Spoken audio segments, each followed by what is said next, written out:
Olá, eu sou Diego Olivares E eu sou Bárbara Demirov. e começa agora mais um episódio do Perfil 1LDF, o programa em que a gente tenta desvendar um pouco mais da personalidade do nosso convidado a partir do livro, disco e filme favoritos dele. E nessa temporada, gente, a gente também viaja um pouco pelas cidades e países que essas obras nos fazem pensar, aproveitando a nossa super parceria com a Menaia Viagens. Isso mesmo, a Menaia Viagens está com a gente nessa temporada e ela é uma agência especializada em montar roteiros de viagem para qualquer tipo de perfil.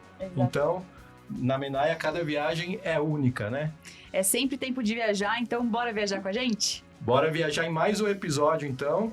E hoje quem tá de volta para reforçar nosso time aqui na mesa é uma pessoa que vocês que acompanham a gente desde a primeira temporada já conhecem, gostam. É a Jéssica Stuck. Ela brilhou nas análises aqui na primeira temporada e tá de volta. Além disso, ela sempre tá aí pelas ruas, né? Fazendo essas perguntas, né? O questionário LDF pela Paulista. É a nossa repórter. Já foi pro Chile e eu tô sabendo que em breve ela vai aí para mais um destino aí, desbravar, saber o livro, o disco e o filme favoritos das pessoas. Jéssica, bem-vinda de volta. Obrigada, gente. Para mim é sempre um prazer estar aqui com vocês. Eu tô muito feliz que a gente está começando aí mais uma temporada.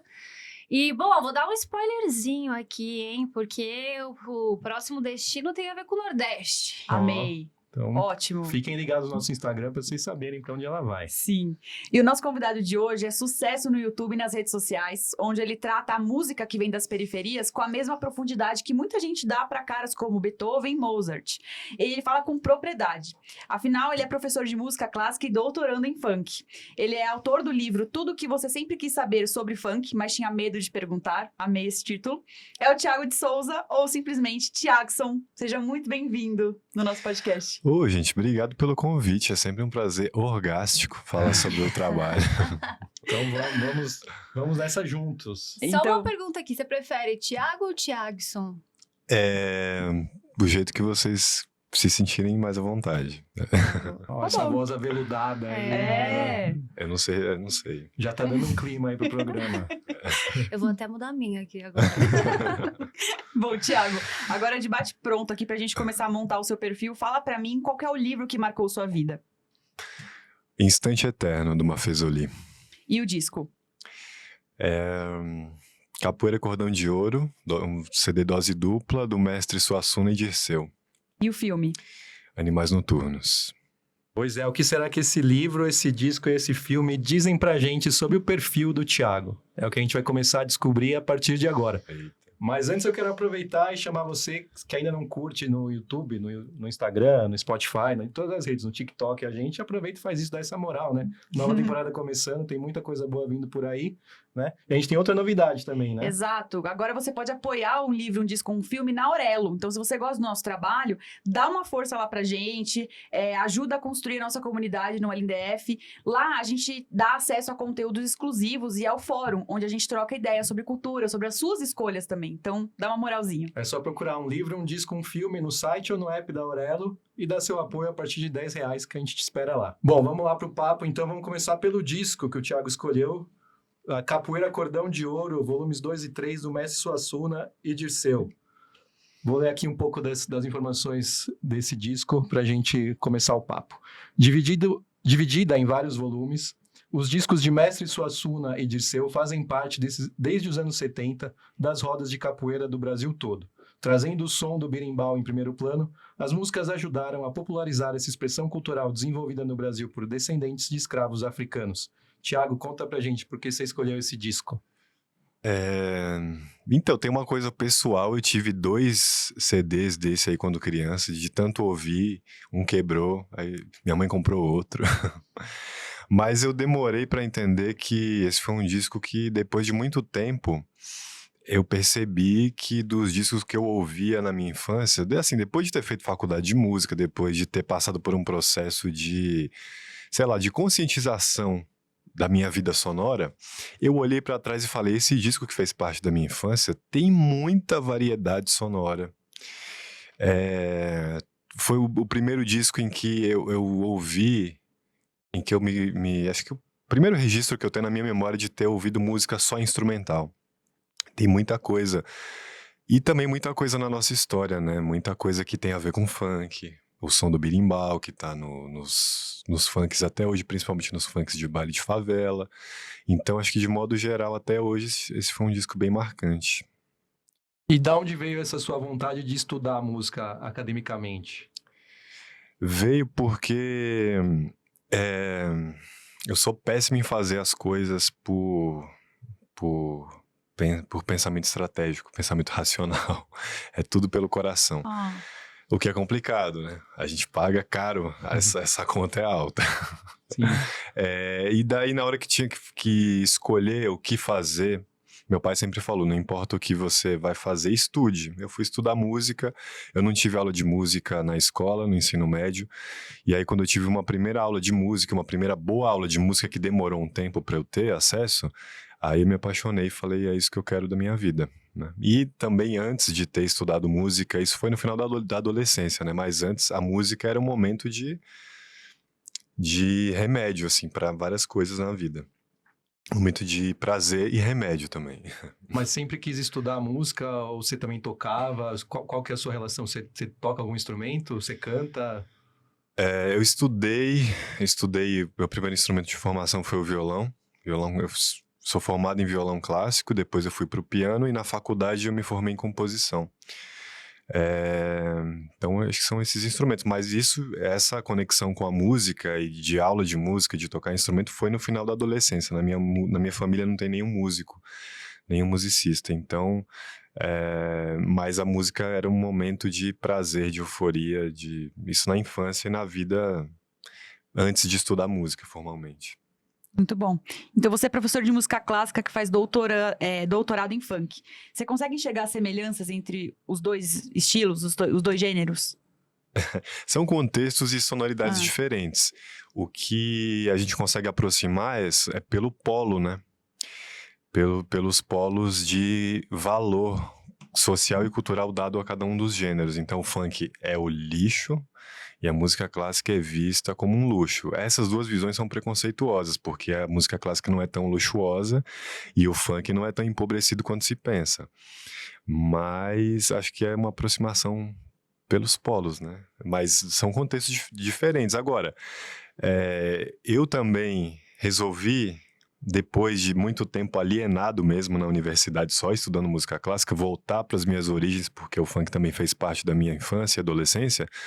Voltar porque eu percebi que, sei lá, a emoção que eu sentia com uma sinfonia, com uma ópera, é a mesma, exatamente a mesma emoção com funk.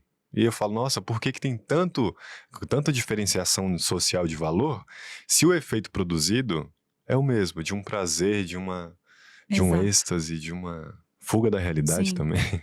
Que artistas do funk você ouvia? E ouve até hoje? Na época, quando criança, muito aquelas coletâneas de CD do Furacão 2000, Dança da Motinha, Um Tapinha Num Dói, Bonde do Tigrão, MC Serginho e Lacraia. Começou aí. Aí Lacraia, depois... gente. E você é daqui de São Paulo mesmo, Thiago? Eu nasci na Bahia, eu vim pra cá bem cedo, mas eu fui criado em Santo André. Uhum. Então, me apaulistei, mas não 100%. Né? E o que você lembra dessa infância sua em Santo André? Tinha essa coletânea de CD, mas tudo que se ouve nas periferias, né? Forró, brega, axé pra caramba. Todo esse repertório periférico, assim. Boa. Tem uma coisa que acontece, né, com o funk, que aconteceu também com a capoeira, com o samba, que você até fala muito sobre isso no seu canal, que é isso de você ter uma cultura que é periférica, que está produzindo essa arte, mas que não é valorizada, né, como arte. E aí só depois que os brancos começam a se apropriar disso, isso começa a ser valorizado. Muitas vezes tem uma questão, assim, de tempo, de até aquilo se propagar, ou do tipo de mídia que isso é veiculado. Né? Se é popular na TV ou se vai para as redes sociais e tal. Mas você acha que hoje em dia isso tá de alguma certa forma assim, se invertendo? Por exemplo, que não hoje até pela essa questão de a gente ter um lugar de fala, de as próprias pessoas que vivem aquela realidade poderem se expressar, e hoje a gente já não quer mais tanto saber quem é que tá sabendo muito para falar e quer saber se a pessoa realmente está vivendo aquilo para falar. Você acha que tá rolando talvez uma revolução nesse sentido, em você valorizar a arte, a música, a cultura que é produzida por quem realmente está ali vivendo aquilo? Eu acho que tem um espaço crescente de fala dessas vozes marginalizadas historicamente, mas eu acho que tem muito preconceito ainda. Então, o funk precisa passar por alguns processos para ser legitimado. Recentemente, a gente tem o caso do DJ K, que é um DJ que tocava no baile do Elipa, baile funk de favela, aquela estética sonora que inclusive o funk que toca nos bailes de favela não é um funk tão comercial, né? É outra. Ele tem uma circulação específica ali nos bailes de favela e na comunidade que gosta desse tipo de música e de cultura. Mas, enfim, ele teve que ser avaliado numa revista internacional, a revista Pitchfork, para as pessoas começarem a olhar e falar: nossa, o DJ K, lá de Diadema, que toca no baile do Heliópolis, agora sim. Então, esse processo continua, apesar das vozes marginalizadas historicamente terem ganhado mais espaço, o preconceito continua muito, muito. E às vezes rola um romantismo, né? Assim, veio de Diadema, ficou, sabe, depois fica famoso, aí sabe, parece que, eu não sei, rola um preconceito também nisso, né? De você valorizar só depois que fica famoso, sendo que a pessoa já é boa antes de bombar também, né? A pessoa já é conhecida.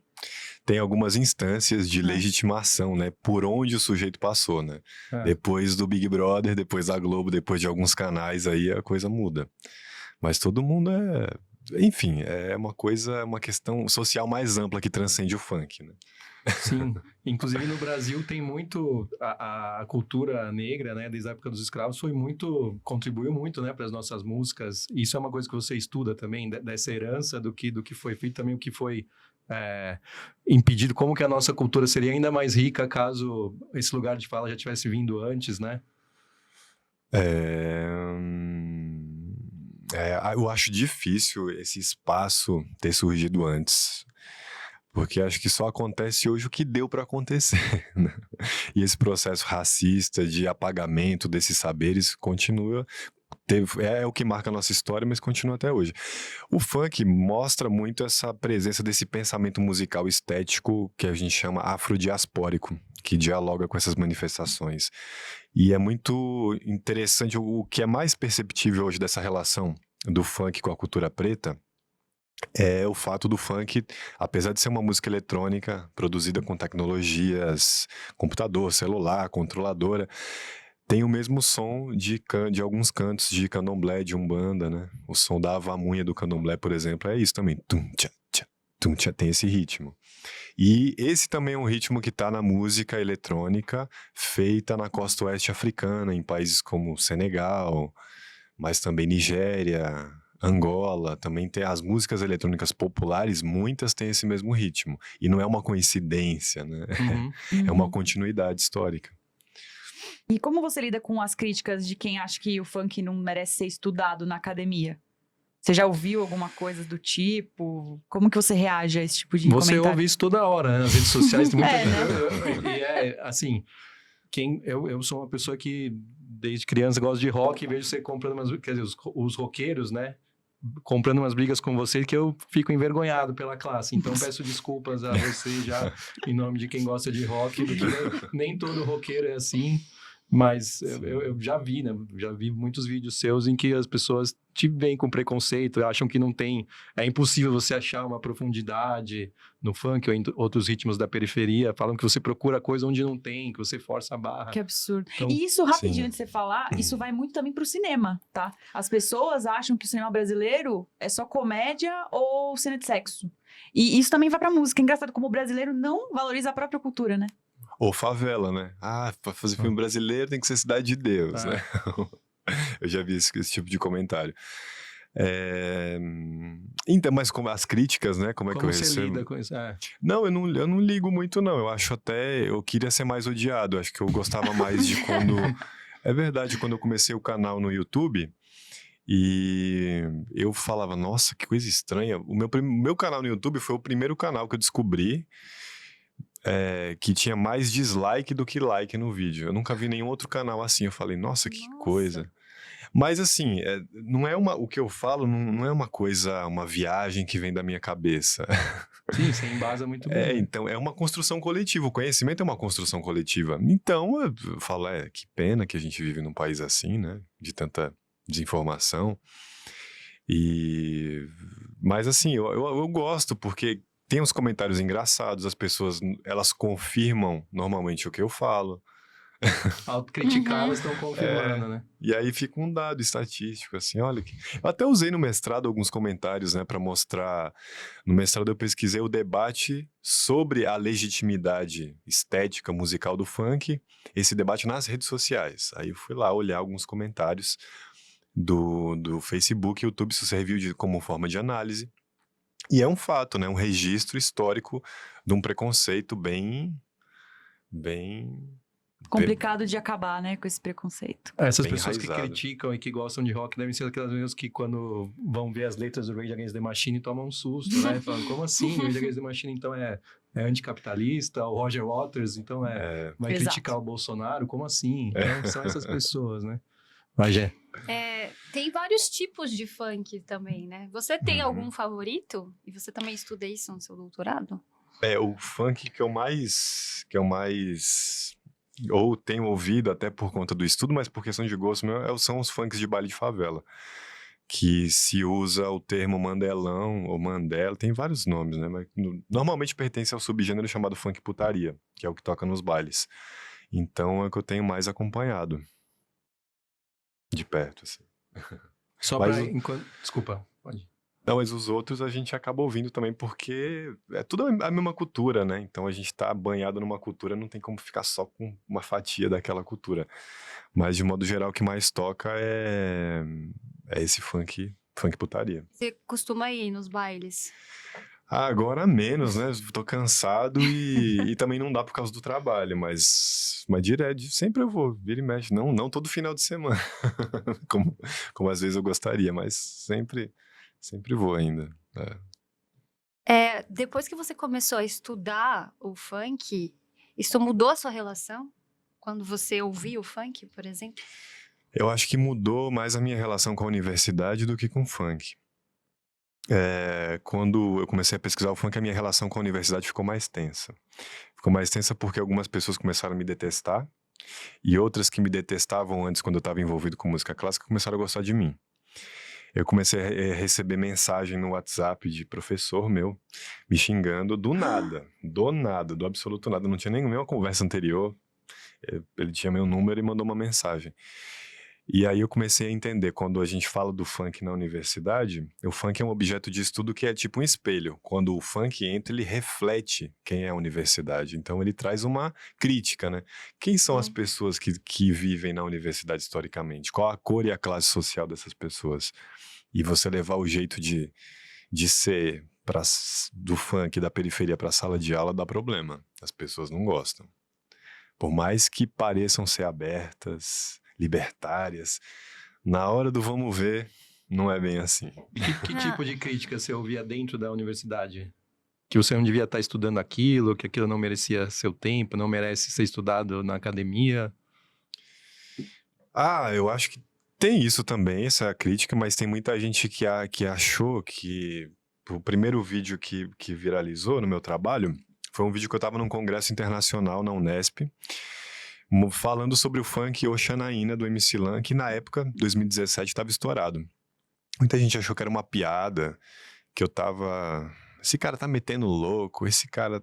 Então eu falo, bom, por que se eu estivesse falando sobre Beethoven, eu não estaria metendo louco? Uhum. Agora, por que falar sobre o MC Lan é meter o louco? Então, tem uma diferenciação de valor muito, muito enraizada, que a pessoa acha que é verdade. A pessoa não escuta Beethoven, não tem a menor ideia que ano nasceu Bach, mas ela defende. Não, como assim você está falando do funk e está falando que a música clássica não presta? Eu não estou falando que não presta, gente. Estou apresentando uma crítica, né? Faz Igual parte. quando você fala que Bumbum Tantan é mais complexo que Bach, né? Punta Agora desenvolve um pouco mais essa teoria, pra quem não conhece o seu vídeo, o seu conteúdo. Essa frase repercutiu, eu descobri, isso foi...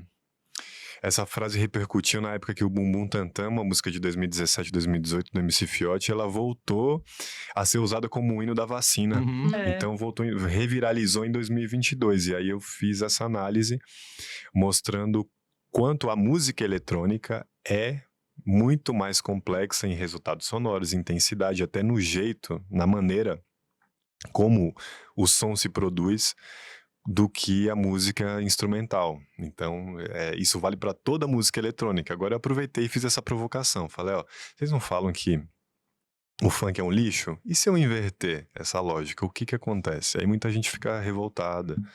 E essa revolta é interessante, porque é você questionar os ídolos historicamente brancos europeus, você tirar desse lugar e botar um cara de favela, um funkeiro. As pessoas falam, como assim? Não pode ser mais complexo. Mas toda música eletrônica é mais complexa por várias razões, né? O instrumento musical que toca a música eletrônica é outro. Não é um piano, não é um violão, não é um violino. E você tem toda a questão social, né? De você usar isso, o funk, também como uma plataforma ali para poder instruir, conscientizar as pessoas naquela época também, né? Da vacina.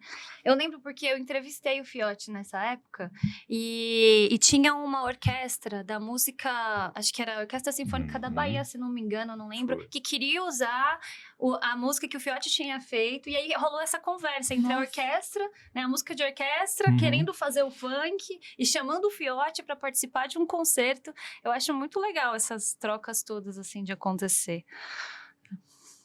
Isso foi legal, né? Foi legal esse movimento todo que rolou. Eles reviralizaram também, porque a performance dessa orquestra tocando Bumbum Tantan era mais antiga. Aí quando voltou, eles voltaram também a tocar. Você vê, o funk dando visibilidade, fazendo um favor pra música clássica.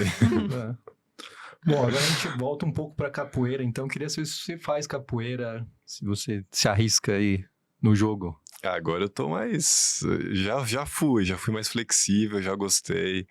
Eu gostava também de capoeira.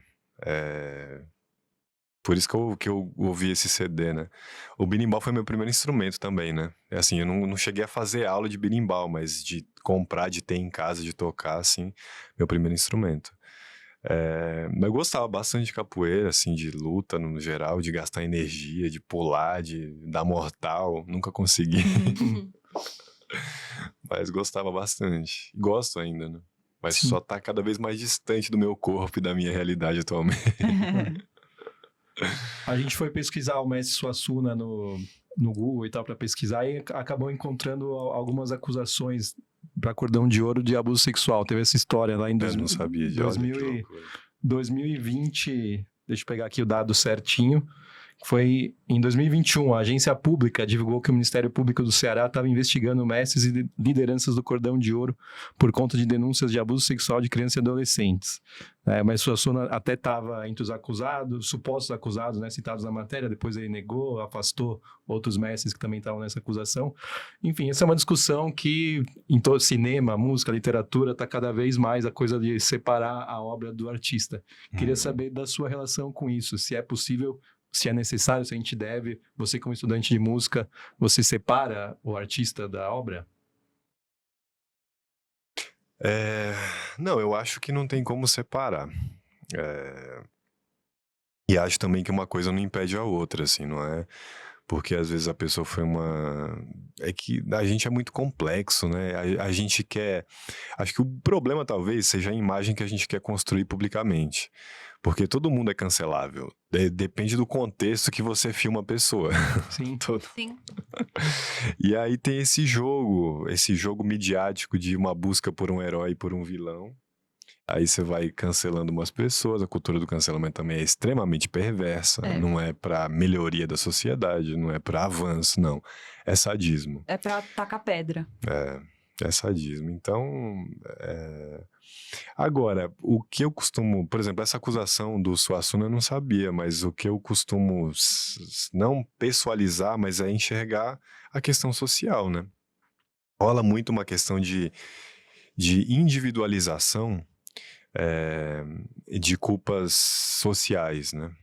Então, eu acho que a gente sabe que quando a gente fala que a sociedade é machista, é porque era, historicamente, o homem estava num lugar que ele se sentia autorizado a fazer muita coisa. E esse se sentir autorizado não é uma coisa que se naturaliza mais quanto era naturalizado. Então, é muito provável, eu fico pensando nisso, no tempo, vou cancelar o meu pai, falei esse meu pai, mas eu fico pensando que no tempo que meu pai viveu e também pelo fato do meu pai de ser muito mais velho que eu fico pensando que ele deve ter sido um cara escroto e machista em muitas questões, e eu nunca soube disso, mas eu tô pensando nisso agora como um exercício de pensamento, porque o bagulho era pior. Machismo, racismo, homofobia, essas coisas tem muito hoje, imagina no passado. E às vezes você podia reproduzir isso sem nem perceber, sem nem ter essa autocrítica. Mas eu acho que, por exemplo, eu consigo gostar de todo o gênero musical, todo. Não tem uma música de algum gênero que eu conheça que eu não goste. Sempre tem alguma música interessante. Mas fica difícil você, por exemplo, ouvir sertanejo e não lembrar do discurso político e do significado político do sertanejo. Não lembrar do agroboy. Aí, essas coisas vão criando uma dificuldade. Mas só que a gente tem que entender também que é a mesma dificuldade que as pessoas têm com funk.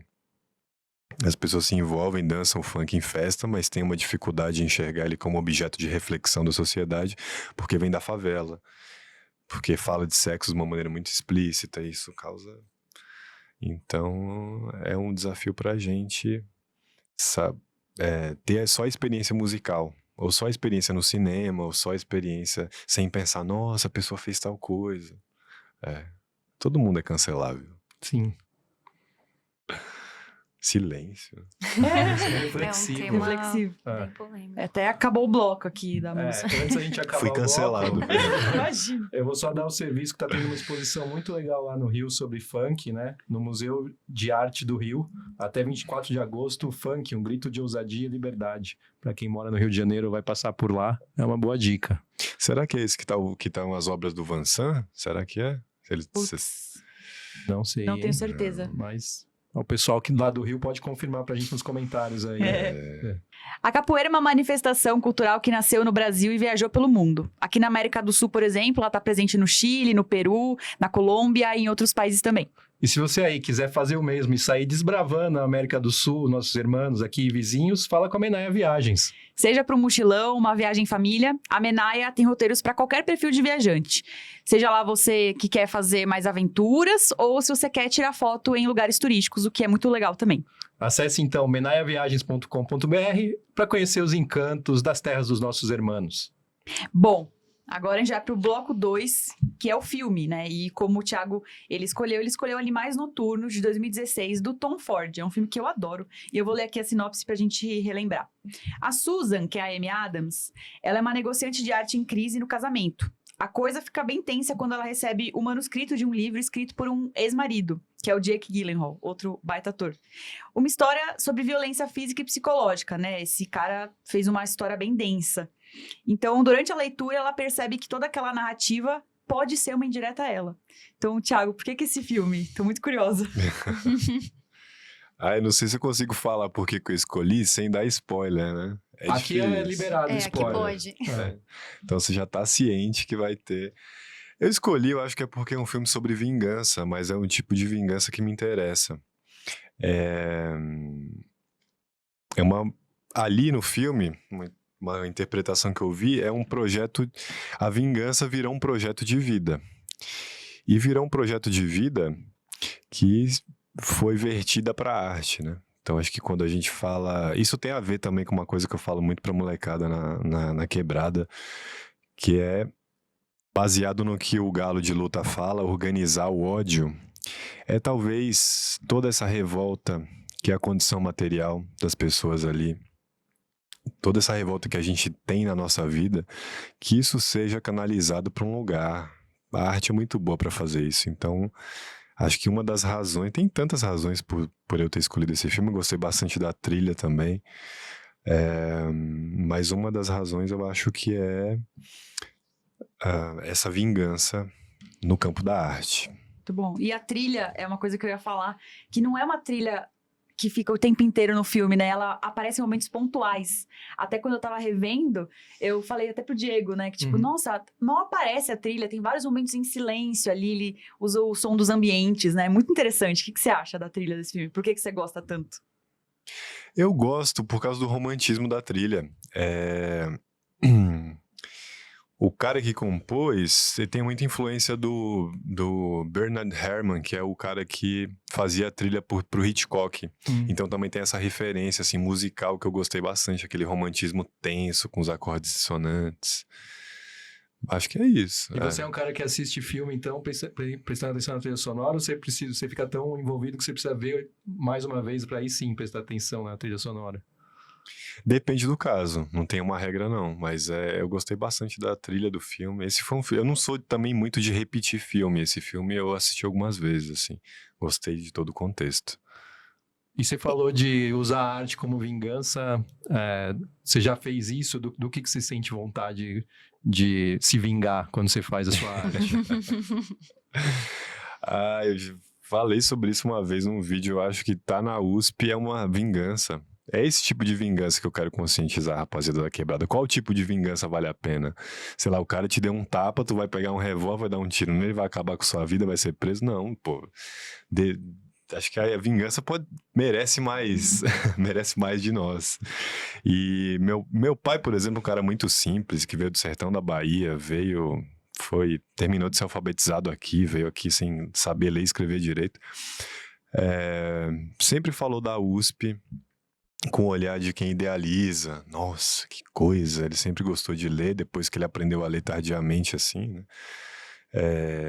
Ele sempre gostou, cultivou e se apaixonou pela leitura, só que ele não pôde estudar, um cara muito simples. Então, acho que é esse tipo de vingança, assim, ancestral. E meu pai era todo apaixonado e encantado porque ele não conheceu a USP. Eu conheço e falo, toda vez que eu vou lá, eu me desencanto. É um processo de decepção, assim. E cada vez mais eu penso, apesar de estar terminando um doutorado, eu penso que eu não quero seguir a carreira acadêmica. Por que o desencanto? Porque é uma vida muito difícil, pouco glamourosa, cheia de pessoas difíceis e acho que tem lugares mais difíceis que são mais interessantes. Ali é muito difícil e parece pouco interessante. Mas você acha que não dá pra ir mudando, alterando isso aos poucos? Ou não vale a pena? Não, é uma visão minha, baseada na minha experiência. Acho que a universidade é muito maior, mas o lado que eu conheci das artes e das pessoas, tem pouquíssimas pessoas que me interessavam em continuar naquele caminho, mas a universidade tem gente da hora, tem gente... Eu também não quero dar essa impressão de desencantado, mas sei lá, talvez porque eu fui contagiado pelo apaixonamento do meu pai. Aí eu chego lá, vejo a USP caindo aos pedaços e falo, nossa, é isso? Nunca conheça seus ídolos, né? Aquela frase. E, Thiago, você falou que você gosta de Hitchcock, né? Você assiste Hitchcock. Que mais, assim, você gosta do cinema? Você gosta de cinema mudo, cinema antigo, preto e branco?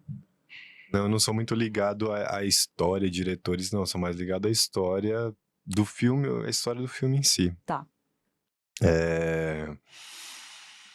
Eu não sei dizer. Acho que não... não sei responder. Imagina. Mas, por exemplo, thriller ou suspense é um dos seus gêneros favoritos? Ou...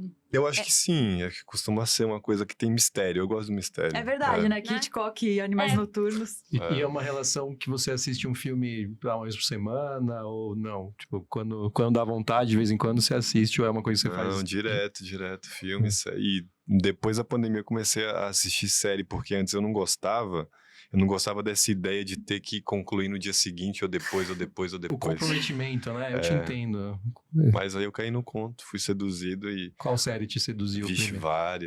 várias. Bebê Rena, você viu? Que é recente aí. Vive. E Sintonia? Nossa, Sintonia. é muito boa. Você chegou a assistir? O que você acha da Assisti. representação do funk? Olha, eu gostei bastante. Conheci o Christian, o ator, um cara bem da hora. Acho que conseguiu retratar... Inclusive conseguiu retratar coisas que eu já vi acontecendo assim na minha vida, no mundo do funk. Então acho que o mérito teve um mérito de retratar uma realidade, assim. Eu tenho minhas críticas, tenho, mas acho que, né, não sei se... Eu detesto estar nesse lugar de falar isso, poderia melhorar, pô, sei lá. É uma série boa. Vamos elogiar o Christian, que aliás a gente tá tentando trazer aqui para marcar uma data, então Christian, ó, mais um motivo aqui para... Ele é bem legal, ele é bem legal. não, ele Já é entrevistei foda. ele uma vez. Ele é muito foda. Eu fui dar uma olhada, eu não tinha assistido esse filme ainda, Animais Noturnos. Eu fiquei bem intrigada, assim, com ele.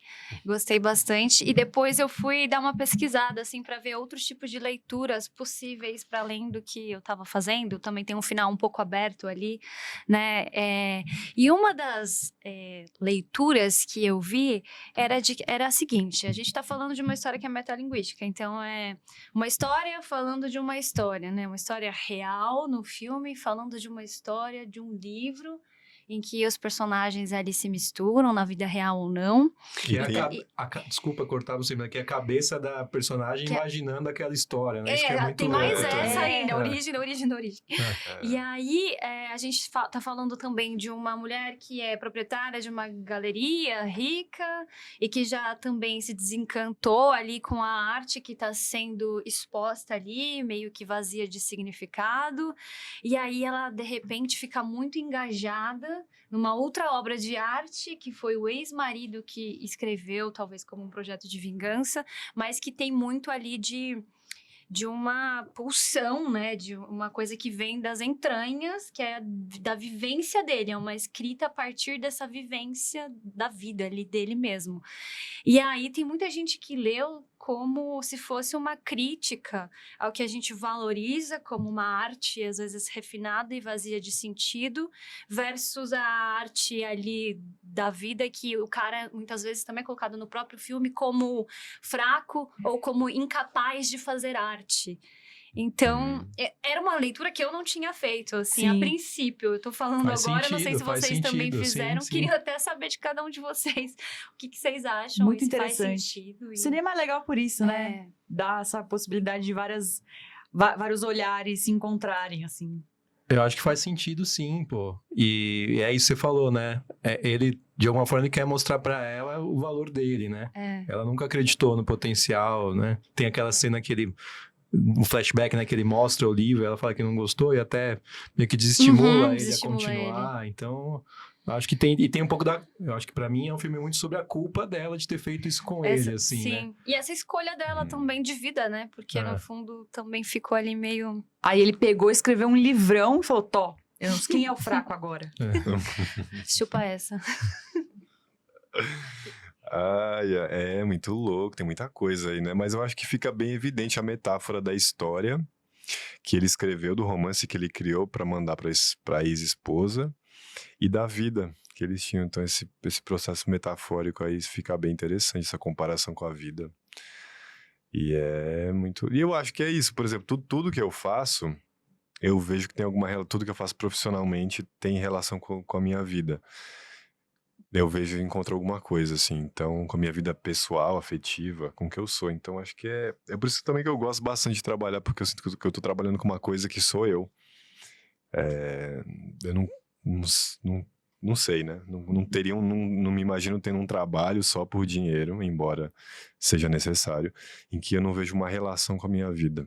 É muito louco. E entre os seus trabalhos, porque você faz várias coisas, né? Você dá aula, você palestra, você tem o seu canal, então você acaba sendo um comunicador também.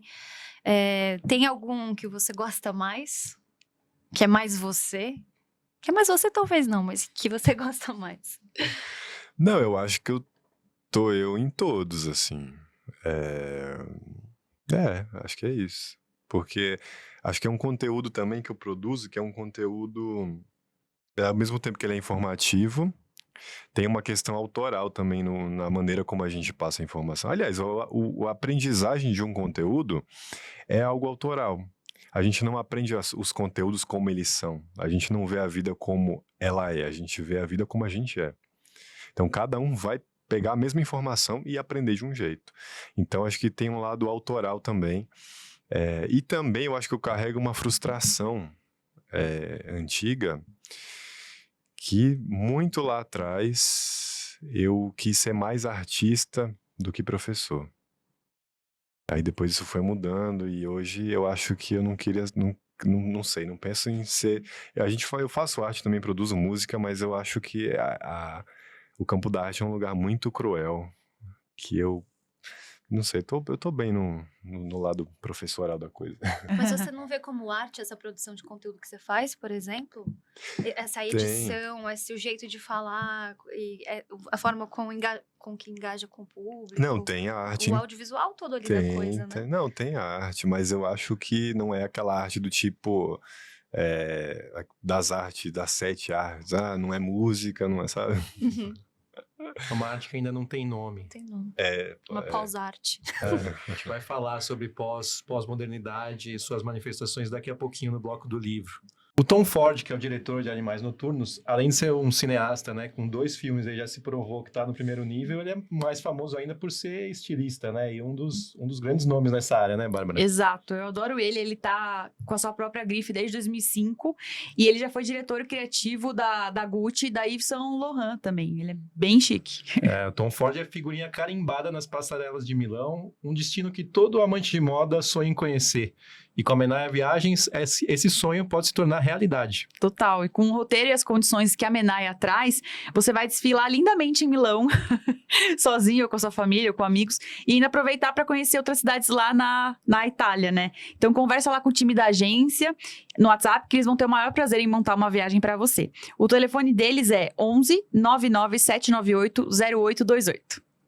Bom, se vocês já acham que o papo tá intrigante até agora, ele vai ficar ainda mais cabeçudo, porque a gente vai falar de um livro que chama O Instante Eterno, do Michel Maffezoli, um filósofo e sociólogo francês. Eu vou ler aqui algumas das informações. Partindo do subtítulo O Retorno do Trágico nas Sociedades Pós-Modernas, esse sociólogo discute a vida contemporânea e a ideia de que hoje as pessoas, cada vez mais organizadas em tribos urbanas, se voltam aos prazeres de curto prazo, em detrimento de ficar planejando muito um futuro idealizado. Então, Thiago, por que esse livro? Olha, porque eu acho que foi uma primeira referência minha de sociologia. Eu sempre gostei de ler bastante, por incentivo do meu pai, de ler filosofia e sociologia. Foi o primeiro livro que eu encontrei uma visão não condenatória da vida, porque é muito comum no ambiente intelectual aquela análise que, no fundo, o cara tá querendo dizer o seguinte: a que ponto chegamos? O mundo acabou, amanhã estaremos perdidos. Aí você fala, nossa senhora. E o Maffezoli até usa o termo intelectuais, sei lá. É um termo que ele usa, assim, gente desanimada com a vida, gente que não vive, que não dá risada, gente tensa. No mundo da universidade tem muita gente tensa, assim, que é incapaz de dar um sorriso. Leva tudo muito a sério, né? Sim.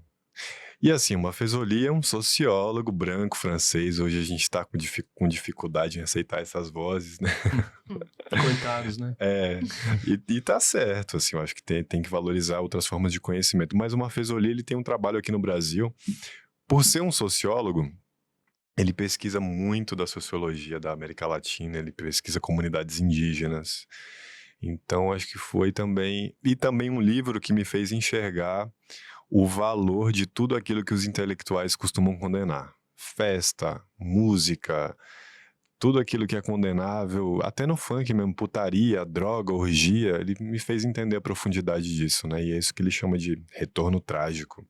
Pois é, ele fala muito que a função dele é fazer uma fotografia do momento, não é classificar se isso é bom ou ruim. Ele também reforça que o final de um mundo não quer dizer o final do mundo, né? Então, vai muito com isso que você falou, dele não ser esse cara pessimista, né?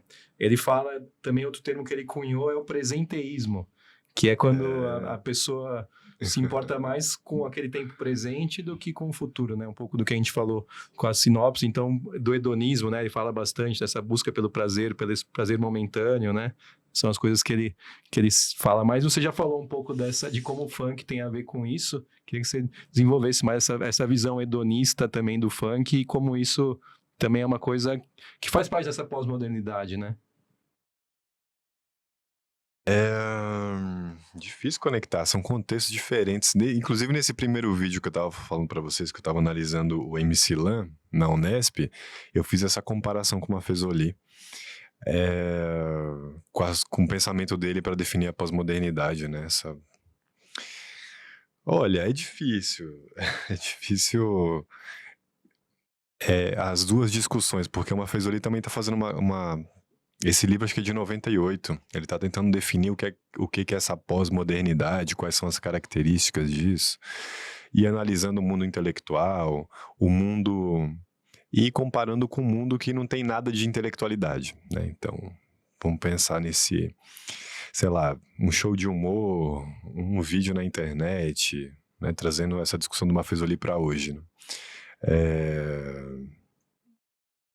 Festas, uso de drogas e orgia, tudo isso que as pessoas costumam pensar que não tem nada de profundo, de intelectualidade. Então, acho que a partir de conhecer essa teoria do Maffesoli me fez perceber a profundidade disso no funk, o quanto isso talvez seja vital. Por que num baile de favela tem tanta gente ali para curtir aquele momento, para fazer uma amizade, para conhecer namorado, namorada, Por que isso é tão importante? Na nossa sociedade capitalista, isso talvez seja uma coisa vital. Talvez as pessoas não consigam viver, não consigam trabalhar sem esse momento. É como se fosse um rito religioso. Então, o Maffesoli também amplia o significado do que é religião. Religião também é um lugar de pertencimento social. E todo lugar de pertencimento social vai ter pelo menos essa semelhança com a religião, porque, por exemplo, você fala assim, eu sou do candomblé, eu sou da Umbanda, eu sou evangélico, não significa só cultuar aquele Deus, é frequentar um contexto também. E, enfim, tem essa questão, mas é difícil, não sei, são paralelos, é só pra gente perceber. Eu costumo falar pras pessoas, tem uma dificuldade em lidar com a putaria que o funk canta, e é uma dificuldade nossa estar à altura da nossa própria putaria, entender e bancar esse desejo. E é difícil, tem muita repressão, assim, eu vejo a dificuldade que o funk traz por falar de sexo. É muito, muito louco. Ele também fala muito sobre essa temporalidade que tem em alguns momentos históricos. Então, que a modernidade focou muito no tempo futuro. Em pensar muito no futuro, né? E aí, por isso que ele traz esse presenteísmo para esse momento de agora da pós-modernidade que ainda não é definido. E também que existia uma sobreposição da razão antes e agora como se você estivesse dando mais atenção para a emoção. E você disse que você é um cara mais emoção do que razão, né? Assim, essa coisa do pensamento estratégico não era para você. Você falou que era mais coração.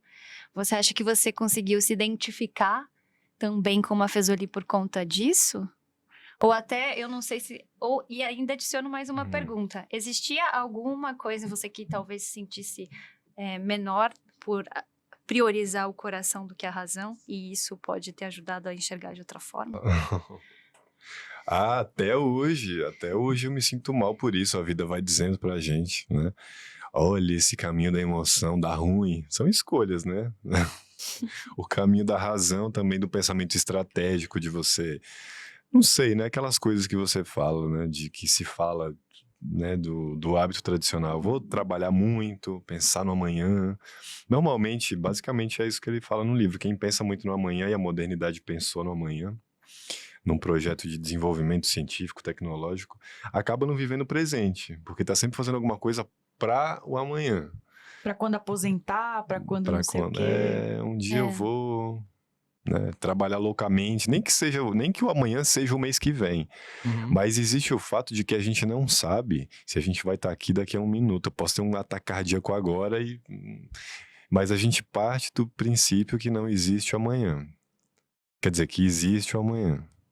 Mas também é complicado viver o cada hora, cada instante. Enfim, é só... dosar, né? É complicado, mas assim, eu tô trazendo essa simplificação da teoria dele, mas acho que tem a ver com isso, com esse projeto, inclusive, de descrença na ciência, né? Quando a gente começa a perceber quanto a ciência erra,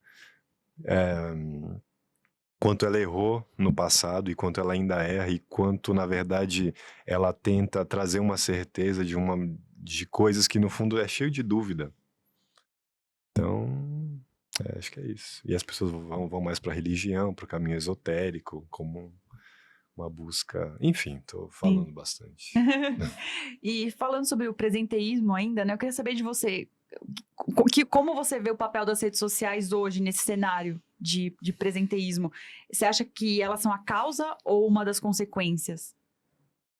Pra, tipo, a gente tá sempre ligado, assim, no que tá acontecendo com todo mundo ao mesmo tempo, no feed, rolando o feed. E dessa coisa também das emoções muito exacerbadas, né? Será que elas são elas que causaram isso ou elas só tiveram essa antena e captaram que isso seria... Vixe... Não sei, é difícil. Profundo. Acho que não tem uma resposta, mas eu acho que, por exemplo, a rede social e alguns termos que se usa hoje dão a impressão de uma novidade, quando na verdade não existe novidade nenhuma. As pessoas falam fake news, mas mentira política ainda, coisa mais velha do que andar pra frente. Então eu acho que muda o cenário, muda o contexto. Mas rede social, é até boa a expressão rede social, a gente usar mais do que se referir a uma rede específica.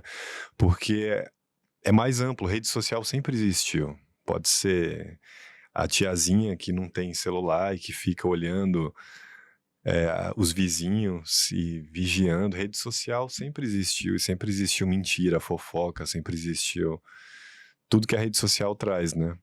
A viver de aparência. Então acho que a rede social não tem nada de novo. Acho que a única coisa nova é talvez conseguir conectar pessoas de maior distância geográfica e conseguir também fazer a gente ficar viciado no telefone. O alcance Mas eu acho também, que né? não é nem causa nem consequência, é uma ferramenta, porque a causa e consequência é a gente, né? Assim, é tipo uma cobra comendo o próprio rabo, assim. A cobrinha do Nokia. A cobra tá sempre por aqui nesse podcast. Então, mas eu não acho que isso seja uma coisa ruim, não. Assim, você vê, que tem um peso moral como se a gente estivesse fazendo errado. Quando a gente começa a analisar muito a sociedade, a gente começa a perceber, né? Analisar e coisas que a gente olha e fala. Quer dizer, a gente cai num discurso condenatório. Mas por que condenatório? Não entendi agora. Porque às vezes, por exemplo, a gente tá falando do hábito do celular, de ficar assim, não é condenando, é só constatando que estamos todo mundo viciado nisso. Mas antes a gente também ficava viciado em outras coisas.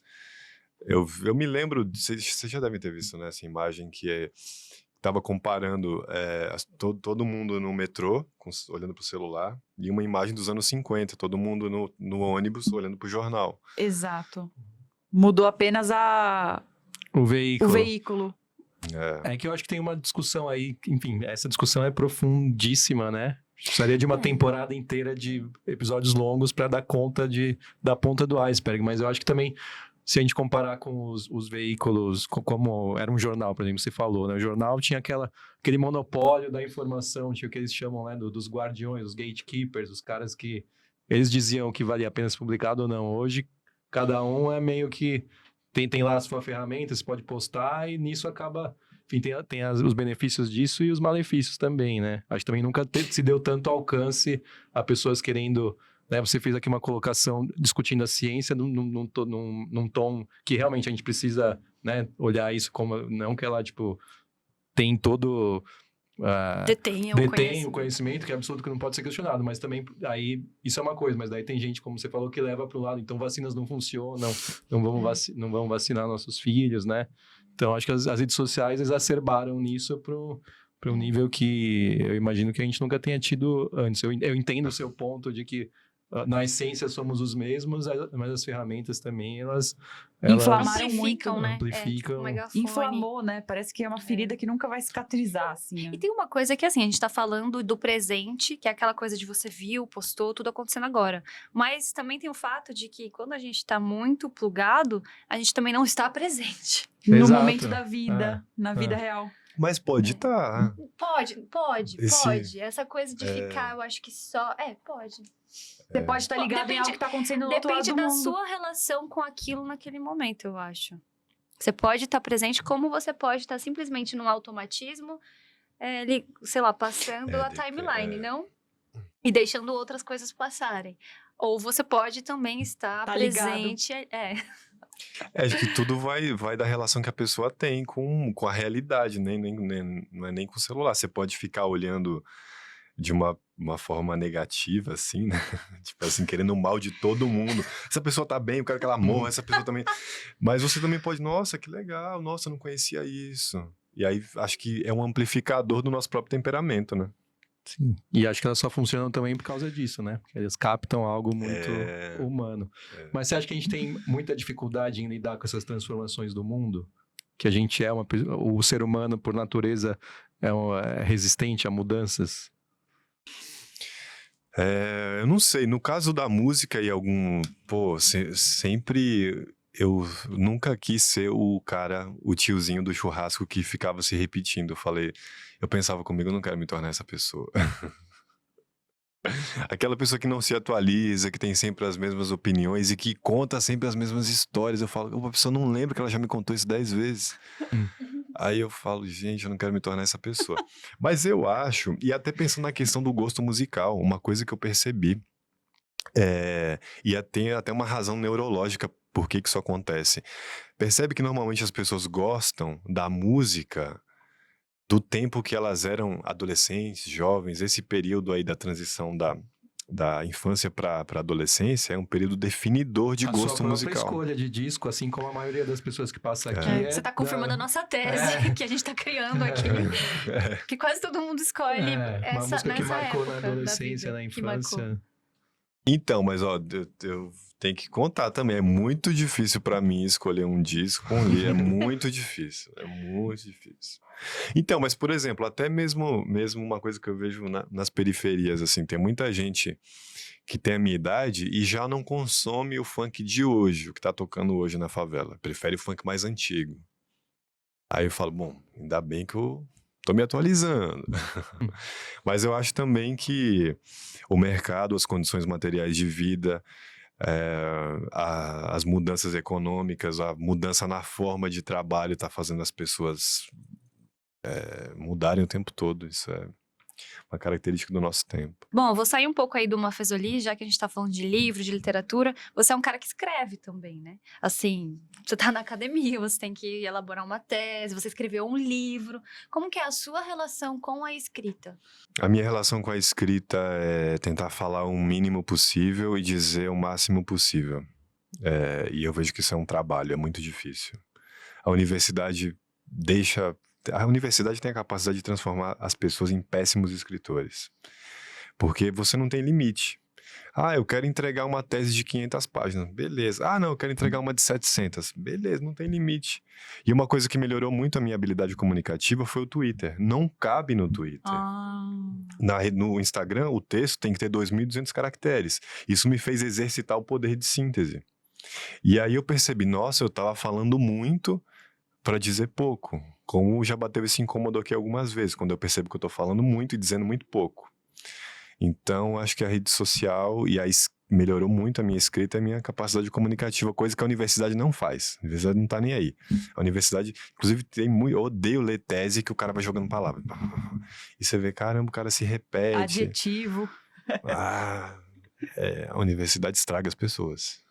Se você for ver por essa lógica, um meme, ele é muito mais inteligente do que muitas páginas por aí, porque ele condensa em poucas palavras, em uma imagem, toda uma ideia, um arquétipo, uma charge também faz isso, né? Total. Visualmente ou no texto, né?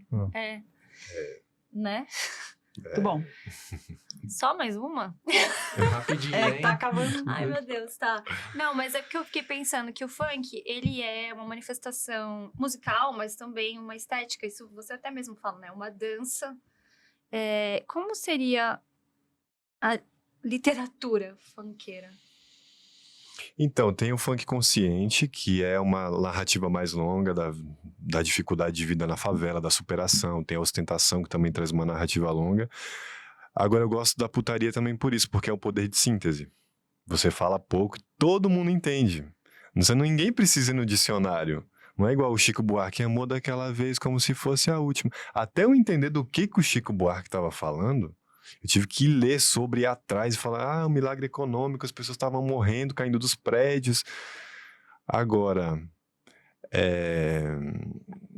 quando o cara fala, eu vou te empurrar e vou empurrar com força. Empurrar o quê? Ninguém não bate essa dúvida. Todo mundo sabe do que tá falando. Então, esse poder de síntese e esse poder de causar muito impacto com pouco. Isso é bonito. A faculdade de Sorbonne, que é onde o Maffesoli dá aula, né? É um reduto bem conhecido de Paris. Uma daquelas cidades que todo mundo que gosta de viajar ou tem que conhecer, ou se já conhece, sonha em voltar, né, Bárbara? É o meu caso, eu quero voltar. E é claro que a Menaia sabe tudo sobre essa cidade tão linda, tão turística. E ela te oferece um pacote com voo e hospedagem que vai tornar essa jornada muito mais poética, muito mais especial. Desde os lugares para comer aquele croissant gostosinho, até visitar o Museu do Louvre, que é icônico. Na Menaia sempre é tempo de viajar. Então dá uma conferida no Instagram, @menaiaviagens, e comece agora mesmo a planejar sua próxima aventura pelo mundo. Tiago, agora a gente chega naquele momento decisivo do nosso programa. É a hora que a gente resume o perfil do nosso convidado a partir das obras que ele escolheu e a partir da nossa conversa aqui. 1 hora de conversa. E agora o desafio da Jéssica, você falou que você gosta do poder da síntese. Eu quero ver, então, o poder de síntese da Jéssica Stuck para definir, em poucas palavras, o perfil do Thiagson pra gente. Não, seja prolixa. Bom, saiba que é um momento muito difícil para mim, é um exercício fazer isso sem ser prolixa às vezes, mas vamos aqui na síntese. E para sintetizar ao máximo, eu gostaria de fazer uma nuvem de palavras, que é uma brincadeira que a gente faz aqui de vez em quando, porque algumas frases suas foram bem impactantes, para mim, pelo menos. Bom, vamos lá. Você disse que a vingança merece mais de nós. E a gente viu aí como você conseguiu organizar o seu ódio. E faz muito bem isso nas redes sociais, no seu trabalho. Você também disse para a revolta ser canalizada para algum lugar. Que a música é um remédio. E que você ama um mistério. Pode ser péssima em pensamento estratégico, o que eu acrescento aqui, que acho que péssima foi uma palavra um pouco a mais que você usou. E é muito do coração. O aprendizado é autoral. A gente não vê o mundo como ele é, mas como a gente é. E defende uma visão não condenatória da vida, tal qual Maffesoli. Eu gostaria de acrescentar que, da minha visão aqui, eu te acho um cara muito antenado, muito engajado, que mete o pau para trazer a consciência, mas também traz uma conciliação, né? Uma conciliação com a forma de ver a vida. E beleza, eu curto funk e eu curto música clássica, gente. Bora viver, né? Vamos parar de encher o saco aí das pessoas e bora viver. E foi muito prazeroso para mim, muito prazeroso para mim essa conversa. Agradeço aí a sua participação. E tem mais uma coisa que eu gostaria de fazer, mas eu já vou deixar claro aqui, que pode ser que a gente corte isso. Tá. A gente tem tempo para isso? Desafio aceito. Vai, um agora eu fiquei desafio. curioso. Vai. Não, porque vai ser um lugar de extrema vulnerabilidade aqui, mas enfim. Qual que é a ideia? Vou falar a ideia primeiro. Como você é funkeiro, eu falei, nossa, cara, Você compôs um funk fiquei com pra vontade gente. de tentar alguma parada aqui. Amei! Deixando claríssimo que o meu lugar de fala enquanto mulher branca de classe média e que ouve funk Anitta, isso posto, e que eu, enfim, peço licença para adentrar nesse território como parte da nossa brincadeira aqui, tá? Eu vou tentar. Isso aqui eu escrevi uns minutos antes de vir pra cá. Então, Uau! eu acho que, sei lá, não deu pra ensaiar, gente. Vai sair como vai sair. E eu vou pôr uma basezinha aqui pra não ficar tão feio, Tá. né? O negócio. Ó, que super produção. Peguei uma base de funk aqui. Você vai poder dizer qual que é. Não, vai do seu... Vai. Você que vai cantar. Só você que eu, vai. Vou botar... Põe o Isso celular aqui perto do isso aqui tá muito microfone. alto ou tá ok?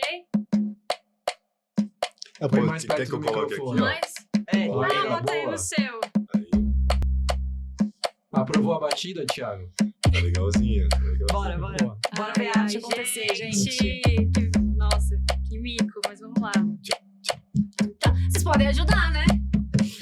Aí, galera, vocês me ajudam. Thiago é um cara que veio da quebrada, furou a bolha do sistema, estudou música clássica, tá maluco? Viu a merda toda, hipocrisia, racismo, alienação, branco venerando branco, uma tamanha masturbação intelectual, um abismo social, o que se entende, o que se cria na favela todo dia. Um abismo social entre o que se estuda e o que se cria, os cria na favela todo dia. Haha, mas o mundo é brabo, o pai é brabo.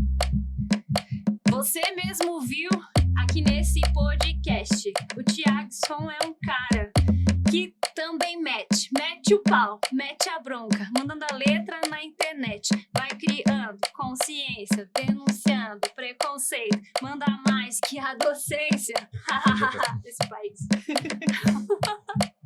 Sua fala é condizente com seu jeito, com seu berço, contra toda a expectativa, vai criando sua realidade. Peraí, que agora eu tô tentando entender minha letra. Sua fala é condizente com seu jeito, com seu berço, contra toda expectativa, vai criando a realidade.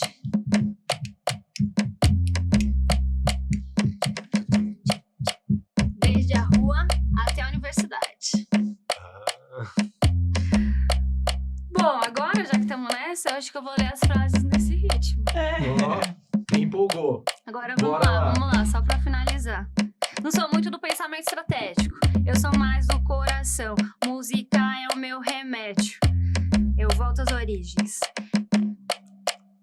Vingança virou um projeto de vida. A vingança merece mais de nós. Organize seu ódio, revolta seja canalizada para um lugar. Por exemplo, estar na USP é uma vingança.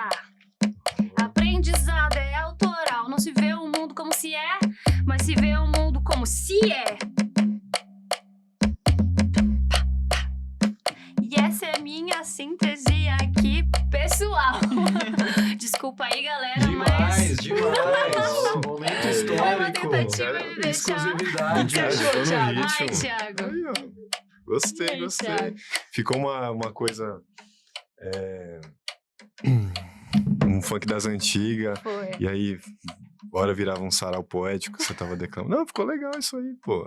O funk, é isso. É sempre uma performance, né, com a gente. É isso. Como já definiu a Aline bem nas nossas redes sociais, É verdade. uma performance lírica, poética, musical, com funk, pra encerrar a altura essa encerrar nossa a altura. conversa. Curtiu, Thiago? Obrigado, gente. Gostei bastante, de verdade. Obrigado pela atenção aí, A gente que né? Pelo agradece. convite. Boa. Então, semana que vem a gente volta com mais um convidado e o que terá essa surpresa? Surpreendeu até a gente aqui, né? Difícil superar, gente. Então vamos Difícil. ver, a gente vai ter que se superar no próximo mesmo. Tchau, tchau, até semana que vem. Um livro, um disco, um filme é uma criação de Diego Olivares. A direção de conteúdo é minha com a Bárbara Demerov. Nossa comunicação e marketing digital ficam com a Priscila Penha. A Lívia Colino é quem faz a identidade visual e as nossas artes. O Leandro Demerov cuidou da finalização em vídeo desse episódio e também do motion. A captação de áudio e vídeo é do pessoal do estúdio Oca 77, aqui em São Paulo. A produção é do time 1LDF. Se você gostou desse episódio, encaminha para todos os amigos e amigas. Aproveita e também comenta qual das obras você mais se identifica. E se puder, avalie nosso podcast no Spotify. Muito obrigado por ter ouvido até aqui, um abraço e até o próximo episódio.